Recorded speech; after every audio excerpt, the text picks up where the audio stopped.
Welcome to tea news. నేను వెంకట్. బులెటిన్లో ముందుగా హెడ్లైన్స్.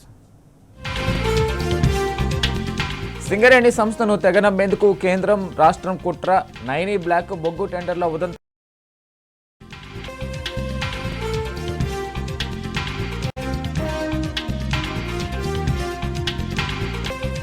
6,000 కోట్ల స్కామ్కు రేవంత్ రెడ్డి ప్రధాన సూత్రధారి. కాంగ్రెస్ బీజేపీలు సింగరేణి దివాలకు కుట్ర పన్నాయన్న హరీష్ రావు.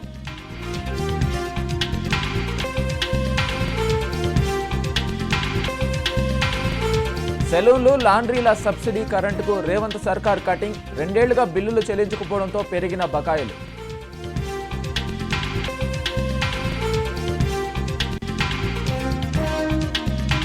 ఐదుగురికి పద్మ విభూషణ్, 13 మందికి పద్మభూషణ్, 113 మందికి సందర్భంగా పద్మ అవార్డులు ప్రకటించిన కేంద్రం.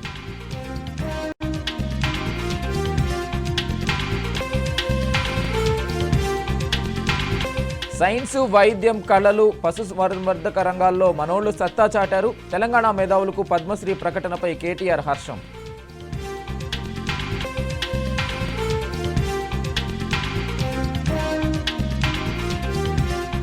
మూడో మ్యాచ్లో న్యూజిలాండ్పై టీమిండియా గ్రాండ్ విక్టరీ. మరో 2 మ్యాచ్లు ఉండగానే 3-0తో సిరీస్ కైవసం.